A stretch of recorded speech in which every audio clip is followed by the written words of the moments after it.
Hey everyone, how are you? And welcome back to my channel, or if you're new here, welcome for the first time. Today we are going to be talking about Amber Heard and her unrestrained fan base again.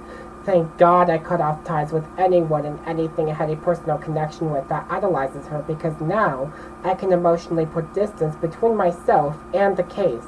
To see from experience that a well-read individual has found the audacity to show their support for Amber based on their survivor stories, how she isn't a quote-unquote perfect victim, and society's stigma against cluster B personality disorders made my blood boil. I'm aware that it's ironic that my own experience compelled me to be sympathetic to her ex-husband Johnny Depp, but that's because the evidence pointed toward the narrative that Amber started most of their fights, and the only person that sustained the most damage, both while in the relationship and the public at large, was him. My experience got my understanding of the evidence against Amber to click much faster than it would if I never met my ex. I can still advocate for women's rights by acknowledging that women can be malicious too. Mary Malone, aka Typhoid Mary, is a historical figure that comes to mind in this climate. Even after New York City Health Department Commissioner released her from quarantine under the condition that she never find employment as a cook again, she took on pseudonyms to continue working in kitchens at institutions, hotels, and restaurants. Mary was caught when Sloan Maternity Hospital suffered an outbreak when 25 workers contracted typhoid fever and 2 had died from the disease. She was sent back to quarantine on North Brother Island, where she lived for the rest of her life. Someone also commented on a post in the Depp Delusion subreddit that Johnny Depp's fans never liking Amber is comparable to Helen of Troy, and that's apples to oranges because Helen was a victim of circumstance that was stolen from her kingdom, while Amber stole Johnny's personhood and allegedly his money. And that's not all. During a prior defamation trial, a former personal assistant that worked for Amber Heard testified that she plagiarized her survivor story. So if we're going to compare Amber Heard to Helen of Troy, we're going to go with the bastardized version of her that willingly left her husband and eloped with Paris. And even then, it's still apples to oranges, because after 10 years of fighting, when her husband, the King of Sparta, came to rescue her, Helen was forgiven and they went back to Sparta, where life for them returned to normal. It's been more than a year since the jury in Fairfax, Virginia ruled that Amber wrote her op-ed for the Washington Post with the intent to besmirch Johnny's character. Both have since taken different routes to move on from the verdict.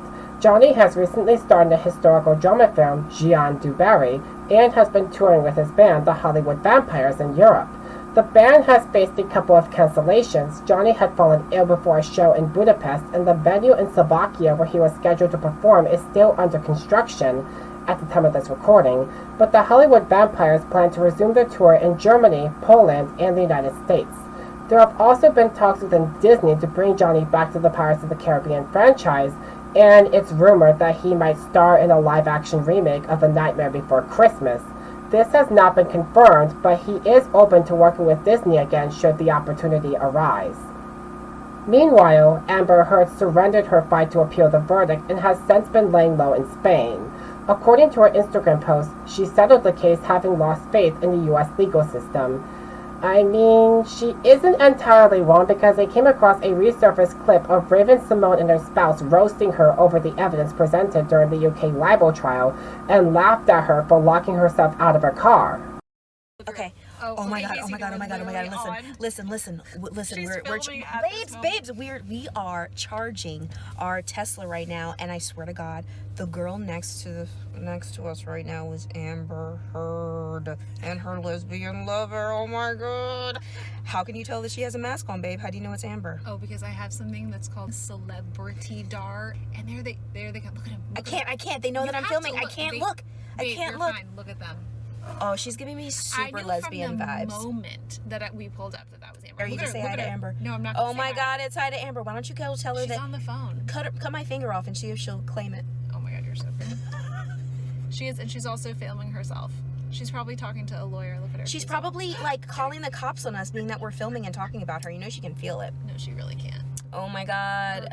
Her girlfriend looks like Johnny Depp right now. Like she's screaming. She's so upset. Oh my god, I really wish I could film this right now, guys. This is Amber Heard. We're at the Tesla charger. Okay, Oh Oh my god, her jacket's like Oh my God, she's my god, crying. she's She's crying. so She's crying. upset. She's so upset right now. You're I can't even okay. take it. Don't look at her. Stop staring at her, babes. I'm never gonna stop babes, staring. babes, stop staring at her. She is fine. She's walking. Is that away. a Chanel purse? No, that's YSL. Nice purse, Amber. She's crazy. Okay, anyway. Okay, bye.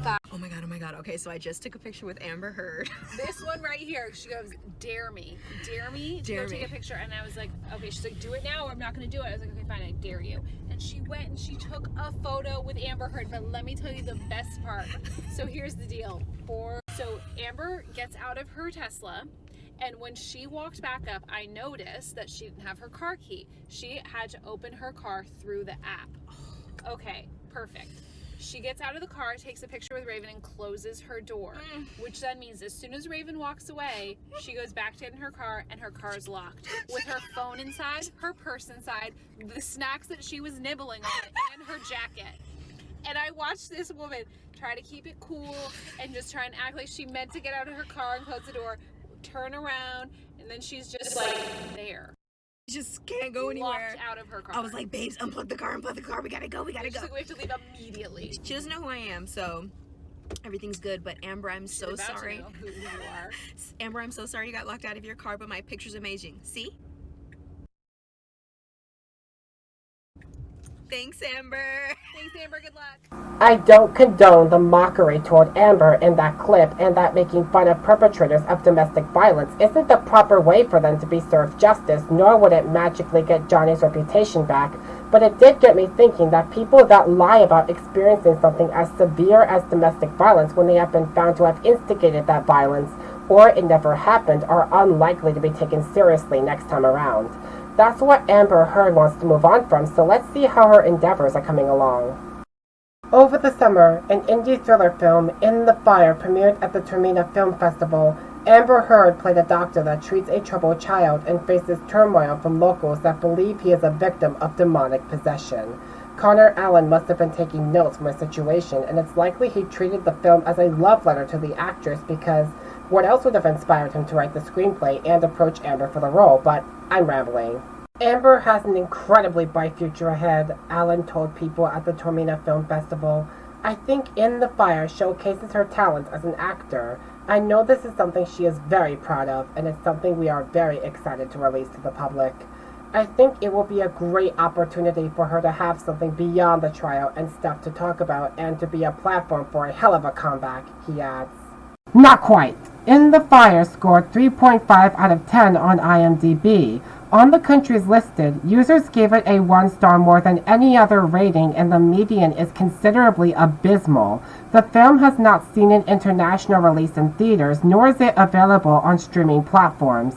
If I were the director of that movie, I wouldn't hold my breath, because it doesn't look like Amber Heard is hot on the market for indie filmmakers to hire. I don't know who's in a hurry to work with her, but 1 year later, audiences and professionals alike still have not forgotten about the defamation trial, and it will continue to remain fresh in their minds. Not convinced? Aquaman 2 is still due to premiere in December 20th, and anticipation for the film is at an all-time low. Test screenings last February were reported to be so horrendous that people walked straight out. It would have been a smart PR move for Warner Brothers to recast Princess Mara, not just because Amber has proven to be deceptive in a court of law, it's that her acting could still use some work. She was almost recasted because her chemistry with the lead actor, Jason Momoa, during shooting was lacking at best, so reshoots were done with another co-star.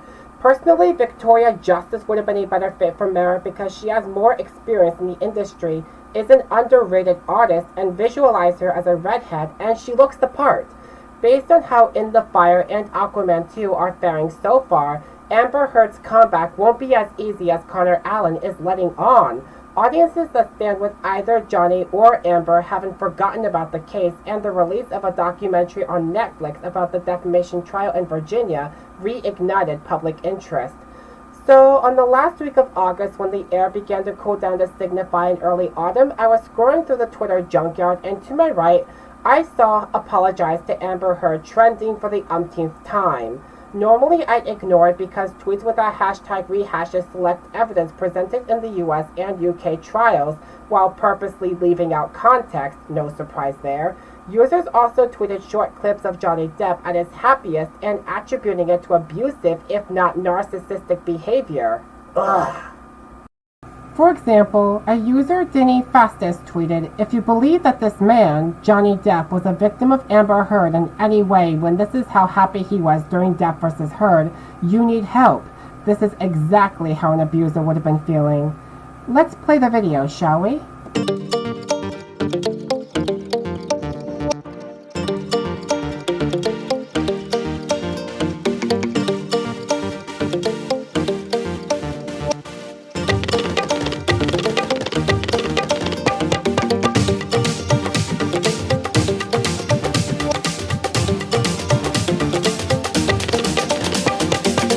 It looks like that he's showing gratitude that he has gotten his life back. And this user only lets people that they follow reply to this tweet because of course they do. And now let's look at their bio. "I believe Amber Heard and stand with her and all women, survivors, and victims everywhere."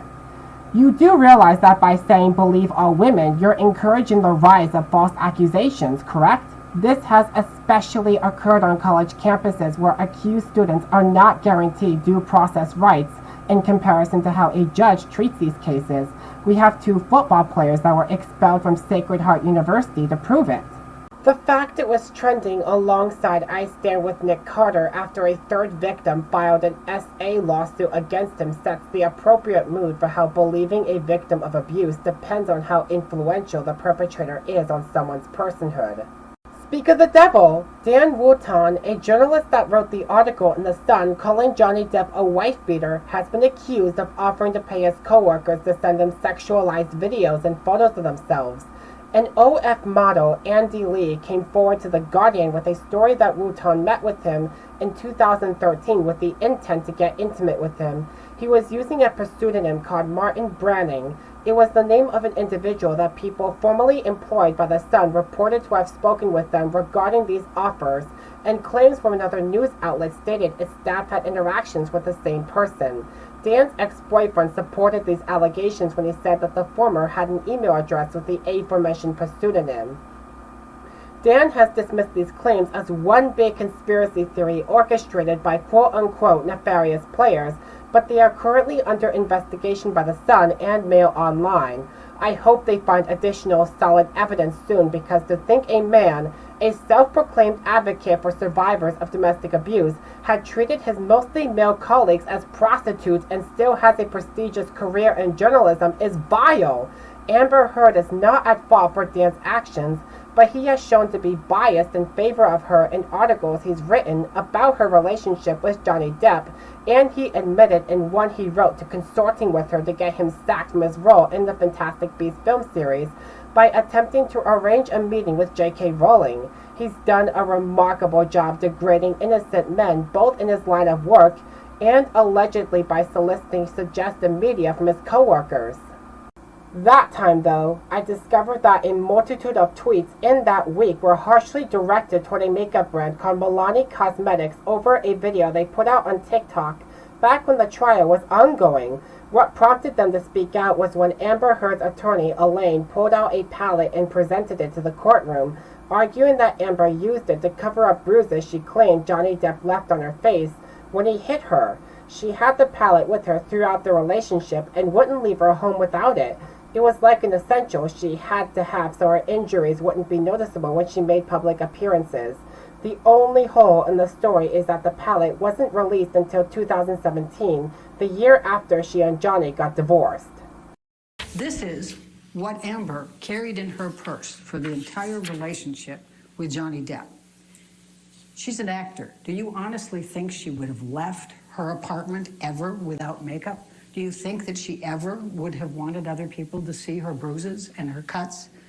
This was what she used. She became very adept at it. You're going to hear the testimony from Amber about how she had to mix the different colors for the different days of the bruises as they developed in the different coloring, and how she would use these to touch those up to be able to cover those. She also used concealer, foundation. You'll hear from her makeup person that Amber didn't even leave her bedroom without having foundation on.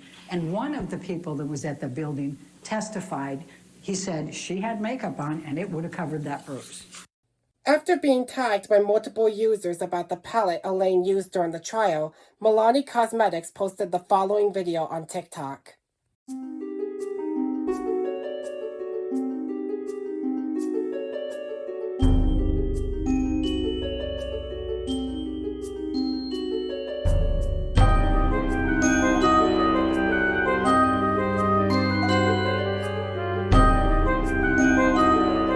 Amber's fans, of course, took issue with that video and quickly called them out for capitalizing on the case. It's laughable that they're going after Dior too for working with Johnny Depp, considering that they're praising L'Oreal Paris for making Amber Heard their poster child and using their testimonies about her to promote their brand.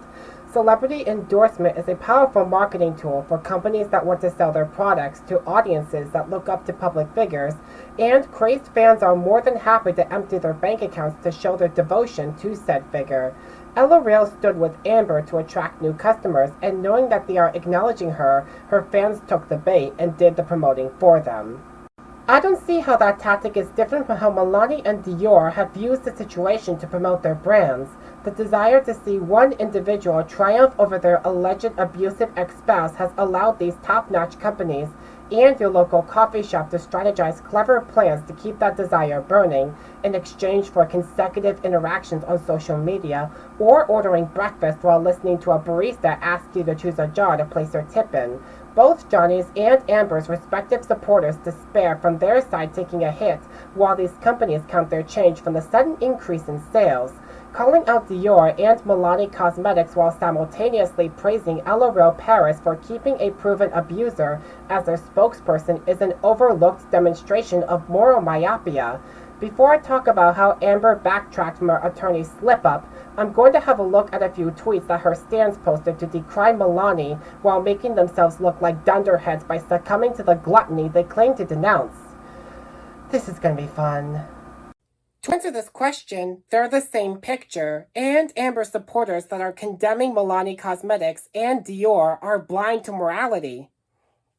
This stan tweeted, Milani's harm to not only Amber Heard, but all survivors is immeasurable. The nexus of misogyny / quote-unquote fake bruises / quote-unquote lying about makeup casts doubt on the only proof some survivors have. Photos of their injuries. Shame. So you're saying that since Milani showed integrity for its brand, Amber can't prove she was severely injured. Is that right?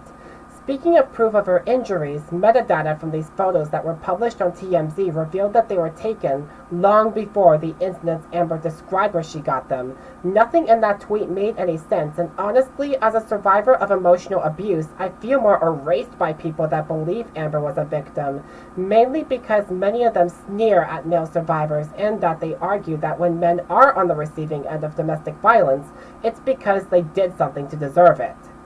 This stan tweeted, video was to verify the claim that our eagle-eyed and loyal fanbase made about the products named in the trial. They're quoting Milani's statement about their decision to post the video on TikTok. Then they rebutted, except that no one ever named Milani Cosmetics in the trial. Whether or not Milani was named is irrelevant because it's still a palette they released and one that Amber's attorney presented in the courtroom. Besides, anyone can tell by looking at these images and comparing them that the logo was edited out because it is visible on the lid. What other brand sells a makeup pad that looks exactly like a circle divided in 4 quarters in a triangular shape? That user would be fuming if I said none of it was accidental. Milani's logo is on top of the lid.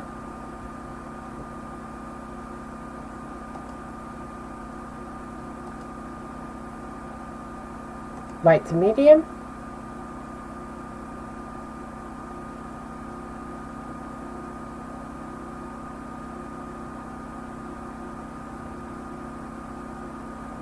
Just the colors are slightly different.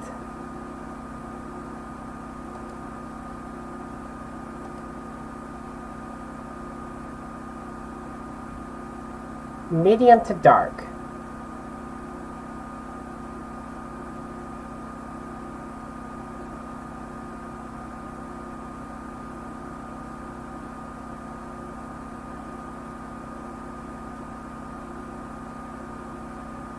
Milani right here.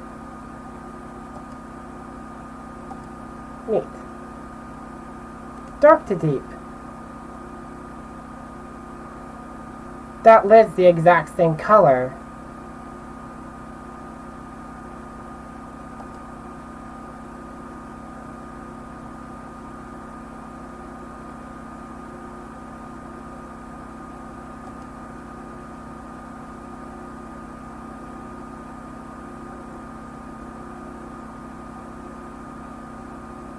I'm gonna go with other.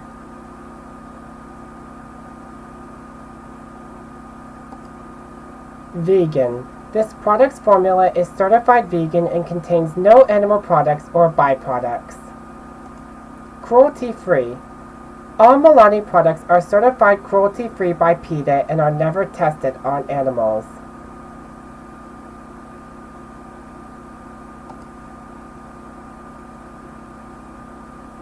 Logos on top of that palette too. These colors look oddly familiar. Here it is. It's the palette that Elaine used during the trial. And here the logo is on top of that lid. This Dan tweeted, Milani Cosmetics is an unethical beauty brand that needs to apologize to Amber Heard for the dog pile they encouraged on a domestic violence survivor. You're kidding me, right? Pointing fingers at Milani for being unethical while it was just being honest is an oxymoron. It doesn't have anything to apologize for because if it retracted their video, that would be a lie. Maybe the user was angry about how the brand was joining in with other users that were making light of the video at Amber's expense, but it doesn't change the date the palette was released. Amber Heard later explained in her testimony on May 16th that she would experiment with a variety of colors in her palette to conceal her bruises. She said she would use red or orange tones when the bruises turned purple. However, she admitted that the Milani brand palette her attorney presented wasn't the exact one she had with her. She made the very person whose job was to defend her look like a buffoon because using another palette as a stand-in for one that she no longer has with her comes off as sneaky. Yeah, this is what I was talking about as a color correction kit. This is not obviously the exact one I used to carry, but I used to carry it with me all the time. Sometimes this pink is sometimes a little bit more purple of a hue, and sometimes the kits are 3 colors. You can get them in 3 or 4 colors. Sometimes they have even more. But the idea is that you want to counteract whatever color you're working with on the bruise. So the first day of bruising, well, the immediate is red. Red is what shows up right away, so you want to go with the opposite on the color wheel by dabbing on a bit of the green or something to counteract the red. After a day or 2, you get more purple in a bruise, so you'd obviously have to go with more of the red tones, the orange tones here. Day 2 for me was always the trickiest because day 2 just, I feel like, well, day 1 and day 2 are hardest for me because that's when you get the most blues and purples and you have to deal with the sensitivity. Bruises don't like to be touched. That's the whole point. So that's the trickiest part. But after a few days, that becomes more of that blue becomes more of a brown, yellowish browns, like a 5-7 days in, becomes more of a yellow-green. And then fades into a brown and then into your skin. And whatever color you're working with in the bruise, you want to go opposite color on the color wheel. The opposite, in the first couple of days when you have more of the typical bruise color, the blues and the purples, you want to go more of the orange on the color wheel as opposed to the greens that you start with. And then it progresses from there. I also noticed that bruising on your face tends to heal a lot faster than, at least for me, it was faster healing than bruises on my body, or at least it seemed like that to me. And a nose is pretty much unrecognizable after a day or 2, depending on how much you ice it. Lips are the hardest because they crack and bleed, of course, but it's easy to hide with lipstick if you're a woman. Or, if you wear lipstick, I suppose. Dr. Elizabeth Mosley weighs in on this slip-up by explaining that abuse survivors are expected to be flawless in their responses despite knowing that someone that has been through a traumatic experience can have conflicting memories about what they've been through. That could very well be correct for many survivors regardless of gender, but the metadata and photos submitted to TMZ begs to differ. Men are noticeably left out of this research because they're the last demographic society expects to be victims of domestic violence. When Dr. Mosley said that Milani Cosmetics sided with Johnny Depp by uploading that TikTok video, she implicated that they were supposed to keep their mouths shut and let Amber tell whatever narrative she wants. It's a disappointing error in judgment for an accomplished scholar in her field because it's insulting to the victims she worked with. And we're back where we started with this tweet we've seen previously.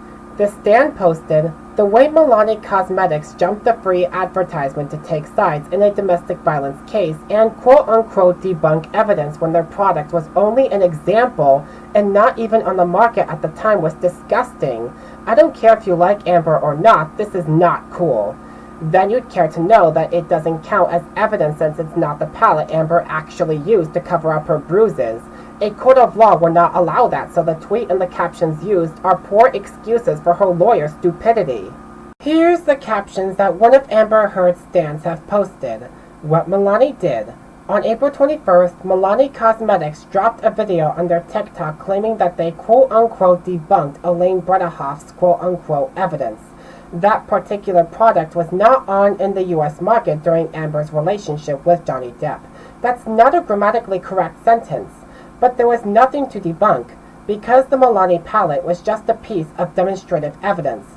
You don't have to be an attorney to grasp that an object that wasn't actually used by a suspect doesn't count as evidence, period. What is demonstrative evidence? When you're looking for a powerful persuasion tool, barely, you're looking for demonstrative evidence. Demonstrative evidence is evidence that demonstrates the testimony given by a witness. When someone gives their official testimony, it can be powerful only to a certain degree. This is because it's much harder for people in the jury to fully understand and remember what is being told. Demonstrative evidence is not always what most people would consider quote-unquote hard evidence. It is not necessarily the evidence that a detective would find at a crime scene, but is instead a prop or simulation given to help remind the jury of what the lawyer's arguments were. It's so fucking pointless, and you know it, to sit here and fight about fucking whatever you think happened with Trout. This wasn't a conversation. Listen, we were I was fighting. not high. I'm not going to. You lied. You're an asshole. You were fucking full of shit. What Lied, lie? you asshole. When? What conversation did I have with Travis? Big investigative study you've done. I'm not sitting here and fighting with you about the fight that we had last night. After you fucking got physically violent with me, I texted Travis. I said, "Come up here," because I didn't want anything to happen. I mean, yeah. It's coming to what? Save me? No, go ahead. Continue. You. Travis to the rescue. No, that was the last one. You can go. You go. That was the last insult. Yeah, you called me a liar, and yet I watched you lie. You called me a liar. I watched you lie. I heard it. I was right there. There's no what. You still haven't told me what lie it is. But yet every single fucking time. We'll talk you know to you Travis. do this every single fucking time. We'll talk to Travis. I'm not fucking talking to nobody. No, fuck that. You go fucking jerk him off. I don't care. I really could care less. It's you every single time. You latch onto some sort of thing. When I already told you, I don't know what you're fucking talking about. You don't even know what you're talking about. You still haven't even told me what it is. But run with it.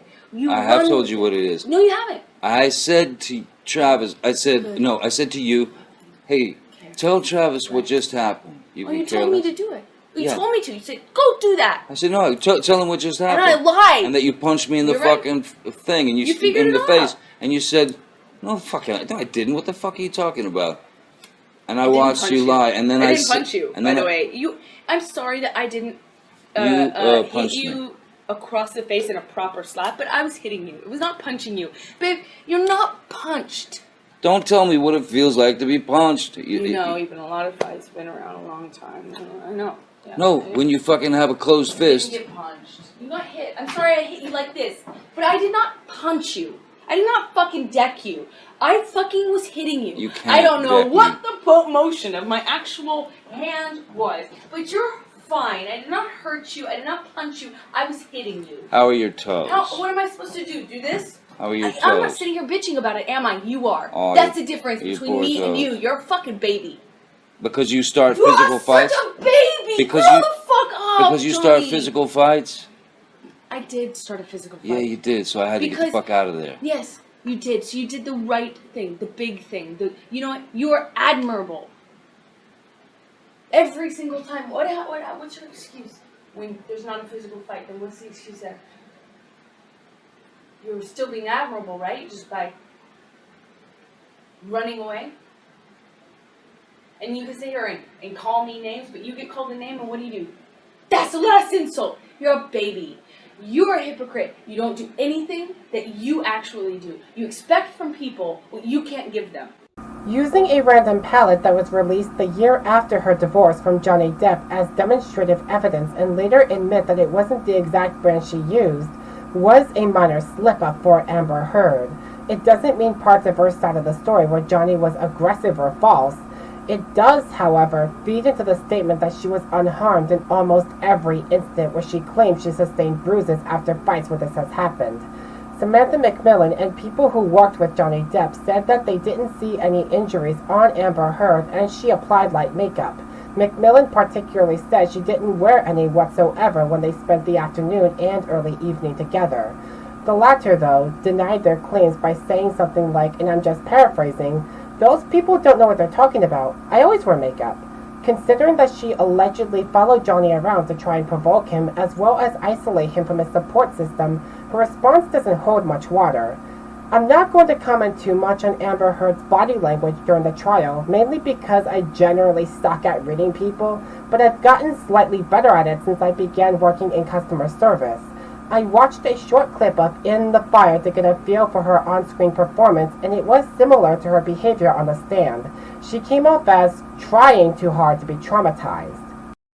If we're going to play the "you can't fool domestic violence experts" card like Amber stands on Twitter usually do, Penny Askerade, the judge that presided over the defamation trial in Fairfax, Virginia, is a retired Marine. She was a pioneer in the establishment of a treatment docket to help veterans struggling with severe PTSD that have broken the law get back on their feet.